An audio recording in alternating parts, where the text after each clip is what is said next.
عزيزي المشاهد، أنت الآن على قناة قلب الفيلم. يا ريت تدعم القناة بلايك واشتراك وتفعيل الجرس. بيبدأ فيلم الليلة مع بنت جميلة جدا، حتة قمر اسمها مالينا، وللأسف كانت موجودة في زنزانة ولابسة البدلة الحمراء زي المحكوم عليهم بالإعدام. بعد كده بتقعد على كرسي متحرك وتربط نفسها. فجأة بيدخل عليها 2 مسلحين الزنزانة وموجهين السلاح ناحيتها كأنها أخطر مجرمة. بعد كده الجندي بيروح ناحية ميلانا ويربطها ويكتفها من إيديها وراسها. والغريب ان الطفله مالينا كانت بتضحك في وشهم. تفتكروا البنت دي عملت ايه؟ كمل معايا الفيلم. بعد كده بيطلعوا مالينا بره الزنزانه ويودوها لصاله كبيره جدا فيها اطفال كتير زيها ولابسين احمر كمان، والحرس والسلاح على راسهم، وكل الاطفال مربوطين في الكراسي وكل واحد منهم بيقف على الرقم بتاعه. بعد كده الحرس بيسيبهم وحدهم ويمشي. بعد كده بتدخل عليهم معلمه اسمها كريك اللي بتسالهم اسئله عشان تقيس مستوى ذكائهم. وساعتها الطفله ميلانا كانت احسن واحده فيهم، وكانت دايما بتجاوب على المعلمه وكمان بتساعد اصحابها. بعد كده المعلمه كريك بتسيبهم وتدخل مكانها المعلمه جاستي اللي كل الطلبه بيحبوها عشان قريبه منهم وبتعاملهم كويس. وفي اخر اليوم الجنود بياخدوهم ويرجعوهم الزنازين بتاعتهم. وبالليل بيجي ميعاد الاكل اللي بيكون عباره عن وجبه من الدود، وتبدا ميلان تاكل بالهنا والشفا لحد ما بتنام. وبنعرف ان الاطفال دول من ساعه ما اتولدوا ما طلعوش بره الزنزانه ولا شافوا اشعه الشمس. تاني يوم الصبح بتشوف دكتوره اسمها كلين بتروح عند الطفله ميلانا وتتكلم معاها وتسالها اسئله عشان تقيم ذكائها. وقتها ميلانا جاوبت على كل الاسئله في اسرع وقت ممكن، وعشان كده الدكتوره كلين شكرتها. وقبل ما الدكتوره تسيبها وتمشي قالت لها اختار رقم من 1 ل 20. ساعتها ميلانا اختارت رقم 13. تاني يوم الجنود بياخدوا ميلانا ويودوها للصاله بتاع الدرس، وساعتها ميلانا بتلاحظ ان صاحبتها رقم 13 اختفت ومش موجوده مكانها. وقتها بدات تخاف وتقلق. بعد كده المعلمه جاست بتشرح لهم درس اليوم. بعد كده بتحكي لهم قصه عن اساطير اليونان، والاطفال كانوا مندمجين جدا مع القصه. وبنلاحظ ان المعلمه جاسكي بتحب الطفله ميلان جدا لانها بتشبه بنتها اللي ماتت قدام عينيها، ومن كتر حبها ليها قربت عندها وخلتها تقرا القصه بدالها. وساعتها المعلمه جاسكي بتتاثر باسلوبها في القرايه جدا لدرجه انها بتبكي، وعشان تشكرها راحت عندها وحطت ايدها على راسها. فجاه اول ما لمستها جهاز الانذار اللي على راسها عمل صوت عالي جدا خلى الحرس يدخلوا القاعه بسرعه. وساعتها القائد ماكس اتعصب على المعلمه وقال لها انت ازاي تعملي كده وتقربي للطفله؟ انت مش عارفه ممكن تعمل فيكي ايه. راح ماكس حط دراعه قدام طفل من الموجودين. فجاه ومره واحده الطفل اتحول لزومبي وفضل يدوس على نيابه عشان ياكل دراعه. وقتها كل الاطفال كانت عاوزه تتقضى عليه لكن كانوا مربوطين في الكرسي. وقتها بنعرف ان الاطفال الموجودين مصابين بفيروس الزومبي ويتغيروا ويتحولوا لزومبي اول ما يحس بالجوع. وساعتها بنعرف ان الكوكب كله اتحول لزومبي، والاطفال الموجودين في المعسكر هم الامل الوحيد للبشر. عشان كده العلماء بيعملوا عليهم تجارب عشان يوصلوا للمصل اللي هيعالج البشر ويقضي على الفيروس. وبنعرف ان كلين موجوده هنا عشان تعمل ابحاث وتخترع المصل اللي هيساعد البشر. بعد كده الجنود بيدخلوا كل الاطفال المصابين الزنازين بتاعتهم، والدكتوره كلين بتروح مره تانية لزنزانه ميلان وتطلب منها تختار رقم جديد. وفعلا الطفله ميلان اختارت رقم 4 عشان الرقم ده بيكون رقم الزنزانه بتاعتها. وميلان كانت عاوزه تعرف الدكتوره هتعمل ايه بيه. بعد كده القائد ماكس بيروح عندها الزنزانه ويتعصب على الطفله ميلان عشان كانت عاوزه تهجم على معلمه جاستن. وقتها الطفله بترد عليه وتعرفه انه بتحبها وعمرها ما هتاذيها، لكن القائد ماكس مش بيصدق كلامها عشان كده سابها مربوطه في الكرسي ومرضيش يفكها وقال لها انت مالكيش اي امان، ممكن تخلصي عليها في اي وقت. وفي اخر الليل المعلمه جاستن بتروح عندها عشان تطمن عليها، وساعتها شافت الطفله ميلان وهي مربوطه في الكرسي وعرفت ان القائد ماكس هو اللي عمل فيها كده. راحت المعلمه جرت عليها عشان تساعدها وتفكها من الكرسي. فجاه ومره واحده الطفله بدات تتحول لزومبي، وعشان كده طلبت من المعلمه بسرعه انها تسيب الزنزانه قبل ما تتحول عليها وتعضها.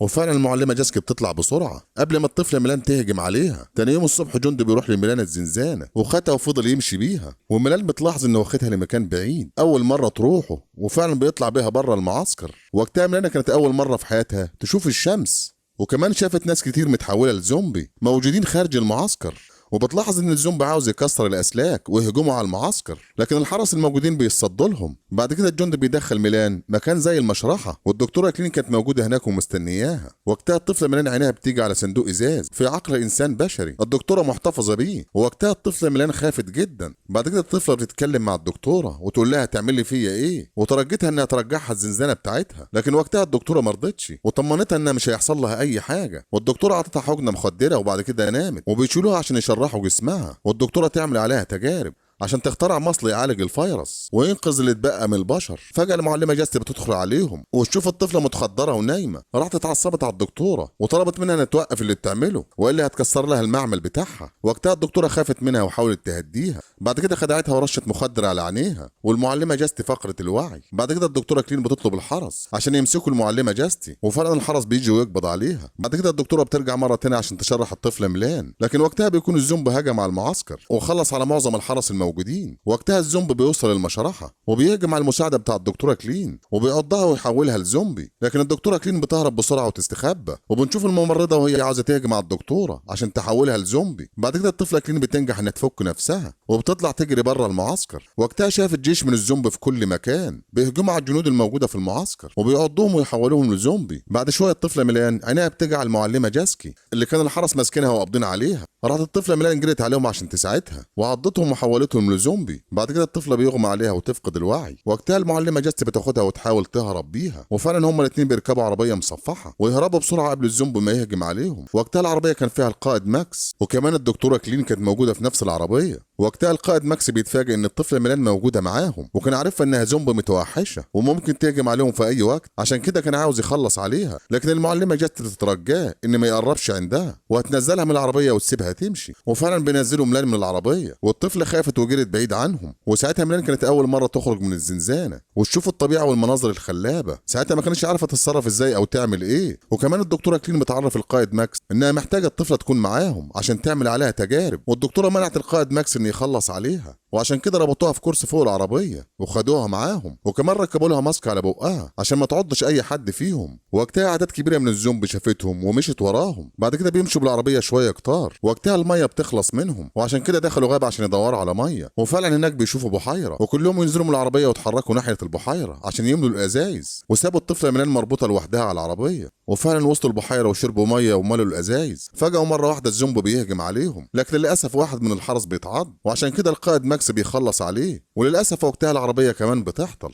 وينزلوا ياخدوها مشي في الغابة. وقتها كان أقرب مكان ليهم لندن لأنها على بعد 2 كيلو منهم، وفعلا فضلوا ماشيين في الغابة ووصلوا على أطراف المدينة، وهناك شافوا أعداد كبيرة من الزومبي لكن كانوا في حالة سبات ونوم عميق. وقتها الضابط ماكس طلب منهم ما يعملوش أي صوت أو حركة ويتحركوا وسط الزومبي بهدوء، وفعلا بينجحوا إن يعملوا كده ويتحركوا بهدوء وسط الزومبي. وقتها الدكتورة كلين شافت طفل صغير في عربية أطفال وكان عندها حب استطلاع، راحت مشت على الطفل عشان تعرف انه صاحي ولا ميت. وقتها اتفاجئت ان الطفل ميت والفئران بتاكل في جسمه. ساعتها الدكتوره اتخضت وعملت صوت وده اللي خلى الزومبي حس بيهم وبدا يروح عندهم ويهجم عليهم. وقتها القائد ماكس وجون عملوا معاهم الواجب، لكن اعداد الزومبي كانت كتيره جدا عشان كده هربوا داخل المستشفى. وقتها كانوا خايفين جدا عشان يكون في زومبي مستخبي في المستشفى، وعشان كده كل واحد فيهم دور في اتجاه وسابوا الطفله مالينا مع الدكتوره كلين. وساعتها الطفله ميلان بتتكلم مع الدكتوره وبتقول لها ازاي انا زومبي وبتعامل معاكم وبتعامل زي البشر. راحت الدكتوره ردت عليها الجيش لقى مجموعه من الاطفال الصغيرين اللي كانوا في سن الرضاعه وانت واحده منهم، وامهاتكم ماتوا لانهم اصيبوا بالفيروس وقت الحمل،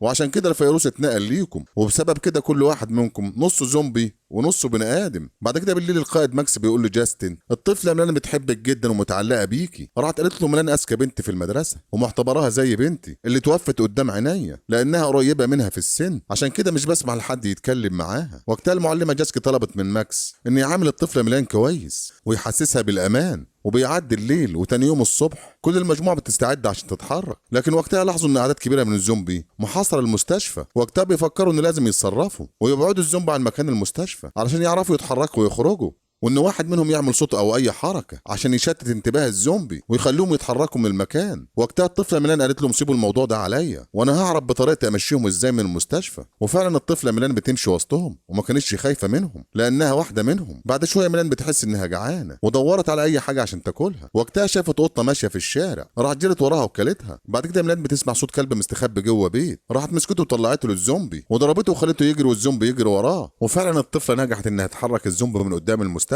ولما رجعت الفريق عرفتهم ان اكلت قطه لانها كانت جعانه. راح ماكس خاف منها وربطها من ايديها عشان ما تهجمش عليهم وتعض حد فيهم، وكمان لبسها الماسك مره تانية. بعد كده كلهم بيتحركوا وبنشوف منظر المدينه المرعب وهي فاضيه من البشر والزومبي سيطر عليها، وهم ماشيين بيشوفوا جثث الزومبي في كل مكان وبيلاحظوا ان جثث الزومبي بتتحول لفطريات وتدوب وتبقى على شكل نباتات ضخمه جدا، ولو انكسرت الفطريات دي هتطير في الجو وهتخلص على كل الكوكب من البشر وتحولهم لزومبي. بعد كده الفريق كله بيتحرك وهناك بيشوف عربيه مصفحه كبيره وبيدخلوا جواها ويريحوا شويه. بعد كده ماكس بيحاول يشغل المحرك بتاع العربيه لكن للاسف بيكون عطلان. بعد كده بيحاولوا يتصلوا بالقياده عشان يبعتوا لهم طياره لكن للاسف محدش بيرد عليهم. بعد شويه الطفله ميلان بدات تحس بالجوع وطلبت من ماكس انها تطلع تدور على اكل، وفعلا ماكس بيسيبها تطلع وتفضل تلف في كل مكان على حاجه تاكلها، واخيرا بنشوفها ماسكه طاير وبتاكله. بعد كده جون بيطلع يدور على الاكل هو التاني، وقتها من سوء حظه بيشوفوا واحد من الزومبي ماشي في الشارع، راح جري على اصحابه وبلغهم، وفعلا كل الزومبي بيتحرك ناحيه جون. وقتها جون شاف سوبر ماركت لكن الباب بتاعه كان مقفول، راح ساب المعدات بتاعته بره ونزل من تحت الباب، وفعلا جون بينجح ان يلاقي اكل جوه السوبر ماركت وفتح كيس شيبسي وبدا يقزقز فيه. بعد كده بنرجع للدكتوره كلين اللي بتتكلم مع جاستن وتعرفها انه اصيبت بفيروس الزومبي وممكن تتحول عليها في اي وقت، عشان كده طلبت منها ان تسمح لها تعمل تجربه على الطفله ميلان وتاخد مخها وعمودها الفقري عشان تحضر منه المصل وتقدر تعالج البشريه من فيروس الزومبي. لكن وقتها المعلمه جاست بتقول لها مستحيل اخليكي تعملي كده. بعد شويه الطفله ميلان بترجع عندهم وتبلغهم ان جون في خطر لان الزومبي عرف مكانه، وفعلا كلهم بياخدوا السلاح ويتحركوا عشان يساعدوا جون، والطفله ميلان كانت موجوده معاهم. وقتها جون كان في السوبر ماركت ومش داري باللي مستنيه بره، لكن اطفال الزومبي بيستعجلوه عشان كده دخلوا له السوبر ماركت وكلهم اتسلوا عليه. وماكس وجاستن لما وصلوا شافوا الشنط بتاعته بره السوبر ماركت، والطفله ميلان عرفت ان الزومبي خلصوا عليه. فجاه اطفال الزومبي بيحاصروهم من كل مكان، وكان في واحد الزعيم بتاعهم هو اللي بيتحكم فيهم، عشان كده ميلان قالت لماكس لو عاوز تسيطر على الزومبي لازم تخلص على الزعيم بتاعهم. وفعلا ميلان بتتعارك مع الزعيم بتاعهم وتخلص عليه. ساعتها كل اطفال الزومبي بتخاف لا يحصل معاهم زي ما حصل للزعيم بتاعهم، وفعلا الاطفال بيسيبوهم يمشوا. بعد كده كلهم بيرجعوا للعربيه المصفحه، ولما دخلوا شموا ريحه غريبه زي ريحه المخدر، وبنشوف الدكتوره كلين وهي لابسه ماسك وبنعرف ان هي عملت كده عشان تخدرهم. وفعلا كلهم بيناموا على الارض، وتروح الدكتوره للبنت الصغيره ميلين وتسحبها من ايديها عشان تشرحها وتاخد المخ بتاعها والعمود الفقري. فجاه الطفله بتسترد وعيها وتتكلم مع الدكتوره وتقول لها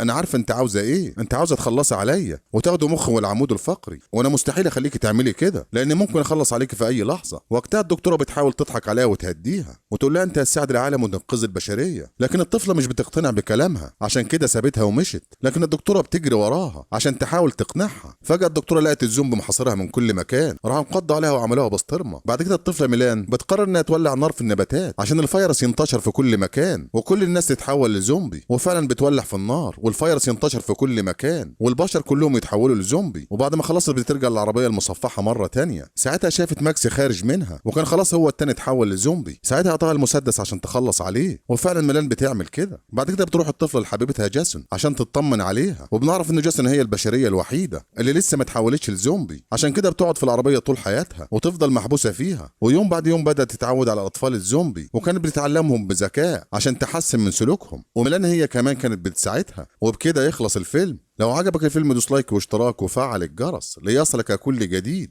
وسلام.